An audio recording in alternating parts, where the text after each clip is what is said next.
Hello everyone, CSIR net अड्डा 24/7 में आपका स्वागत है। मेरा नाम पायल है और आज हम बात करने वाले हैं कि बिहार स्टेट एलिजिबिलिटी टेस्ट के अंदर इसकी एलिजिबिलिटी क्या होने वाली है, एग्जाम पैटर्न क्या है, सिलेबस क्या है और साथ ही साथ हम एग्जाम डेट के बारे में हम बात करने वाले हैं। चलिए गाइस, तो स्टार्ट करते हैं। और स्टार्ट करने से पहले गाइस, ये मेरा टेलीग्राम चैनल है। अगर आपको इससे रिलेटेड PDF चाहिए या फिर इससे रिलेटेड कोई भी इंफॉर्मेशन चाहिए तो आप सिंपली स्कैन करके ज्वाइन कर सकते हैं। अदरवाइज आप CSIR नेट अड्डा 24/7 भी ज्वाइन कर सकते हैं।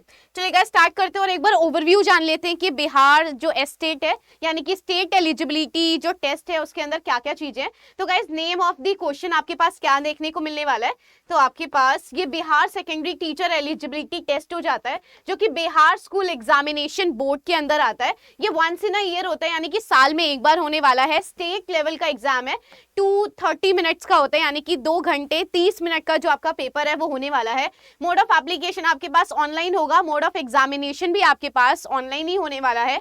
टेस्ट पेपर के अंदर गाइस आपके पास 2 पेपर देखने को मिलने वाले हैं, एक पेपर 1 होगा और दूसरा वाला आपके पास पेपर 2 देखने को मिलने वाला है। और इसी के हिसाब से इसकी जो नेगेटिव मार्किंग है गाइस वो क्या हो जाती है, 0 हो जाती है, यानी कि कोई भी नेगेटिव मार्किंग जो है वो आपके पास यहाँ पर देखने को नहीं मिलने वाली। चलिए इंपॉर्टेंट डेट्स के बारे में बात कर लेते हैं। तो गाइस, नोटिफिकेशन इसका 10 सितंबर को ही रिलीज हुआ है और इसका फॉर्म जो है वो 12 सितंबर से भरना स्टार्ट भी हो गए हैं। 19 सितंबर इसकी आखिरी डेट होने वाली है। आपको इसी दौरान फीस भी अपनी आखिरी दिन पे सबमिट करनी पड़ेगी। एग्जामिनेशन डेट भी गाइस क्लियरली मेंशन कर दिया गया है कि 4 से लेके 25 अक्टूबर तक आपके एग्जाम होने वाले हैं। और रिजल्ट का जो डिक्लेरेशन डेट है यानी कि 1 नवंबर को आपका जो रिजल्ट है वो भी जारी कर दिया जाएगा। चलिए फिर आगे की तरफ बढ़ते हैं कि कौन एक्चुअली में एलिजिबल है, कौन अप्लाई कर सकता है। और गाइस, यहाँ पे 2 अलग अलग पेपर है यानी कि पेपर 1 है और साथ साथ आपके पास पेपर 2 देखने को मिलेगा। चलिए बात करते हैं पेपर 1 के अंदर क्या आ जाता है। Hindi, Urdu, Sanskrit, English, mathematically, science और सोशल साइंस जो है आपके पास देखने को मिलेगा। जिसके अंदर गाइस जो साइंस है वहां पर आपके पास अगर बैचलर डिग्री बॉटनी, जूलॉजी या फिर केमिस्ट्री के अंदर है और साथ ही साथ आपके पास अगर BEd मौजूद है तो आप यहाँ पर पेपर 1 के लिए अप्लाई कर सकते हैं। या फिर अगर आपके पास BTech आपने कर रखी है और आपने BEd भी कर रखी है साथ में तो भी आप पेपर 1 के लिए एलिजिबल हो जाते हैं।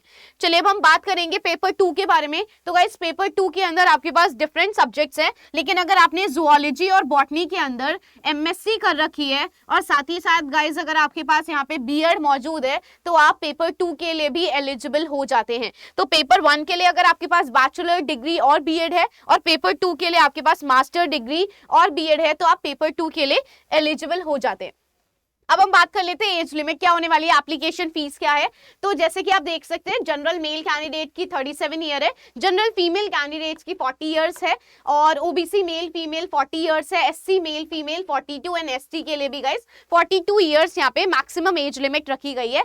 एप्लीकेशन फॉर्म कितने का होने वाला है, अगर आप पेपर 1 के लिए फिल कर रहे हैं तो जनरल और OBC के लिए 960 है, पेपर 2 1440 रुपीज का है और आपके पास अगर आप SC ST या फिर PWBD से बिलोंग करते हैं तो आपके पास 760 और साथ ही साथ गाइस यहाँ पे 1140 जो रुपीस है वो लगने वाले हैं। चलिए आगे की तरफ बढ़ते हैं और सिलेबस के बारे में बात कर लेते हैं। तो गाइस, जो भी पेपर 1 के लिए जा रहे हैं तो उनके पास आपको बेसिक सिलेबस रिवाइज करना है, अपना स्पेसिफिक जो सब्जेक्ट है आपको उसको रिवाइज करना है और जो भी 9th और 10th क्लास के अकॉर्डिंग का जो सिलेबस है गाइस आपको ये चीज पता होनी चाहिए। वही अगर हम पेपर 2 के बारे में बात करते हैं तो यहाँ पर आपको अपना ग्रेजुएशन और पोस्ट ग्रेजुएशन में जो भी आपने अपना सब्जेक्ट पढ़ा है, फॉर एग्जाम्पल मैंने अगर जूलॉजी पढ़ रखा है तो मुझे ग्रेजुएशन और पोस्ट ग्रेजुएशन दोनों के बेसिस पे ये जो चीजें हैं पढ़कर जानी है अगर आप स्पेसिफाइड सब्जेक्ट है। और वही कंप्यूटर साइंस के लिए आपको सिर्फ 11th और 12th को पढ़ना है कि क्लासेस का पढ़ना है।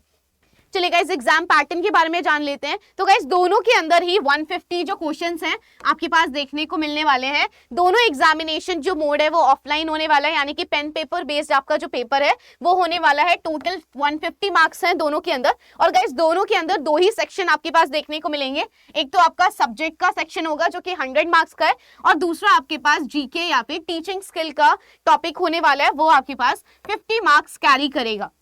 दोनों के अंदर आपको 2.5 घंटे मिलने वाले हैं यानी कि 2.5 आवर्स मिलने वाले, 150 मिनट्स और MCQ पूछे जाने वाले हैं। दोनों के अंदर 4 ऑप्शन रहेगा, आपको एक आंसर देना है, कोई भी नेगेटिव मार्किंग नहीं है। अगर आप करेक्ट करेंगे तो +1 मिलेगा, गलत हो जाता है तो वो 0 ही रहेगा। Guys, language of the paper आपका हिंदी में पेपर पूछे जाने वाला है। लैंग्वेज ऑफ द पेपर आपके पास हिंदी होने वाला है।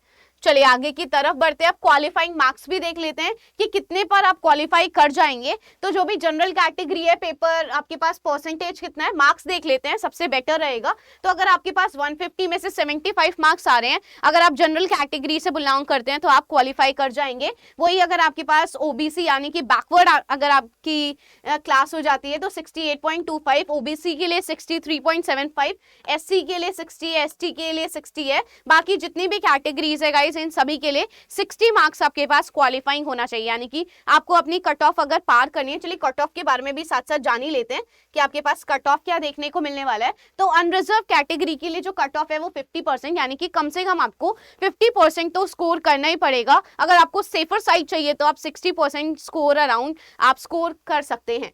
साथ ही साथ गाइस जो ओबीसी कैंडिडेट्स हैं उनके लिए 45% है, और जो भी एससी एसटी कैंडिडेट्स हैं उनके लिए 45% है। तो ये आपके पास कट ऑफ मार्क्स है, आपको इतना क्वालिफाई करना पड़ेगा।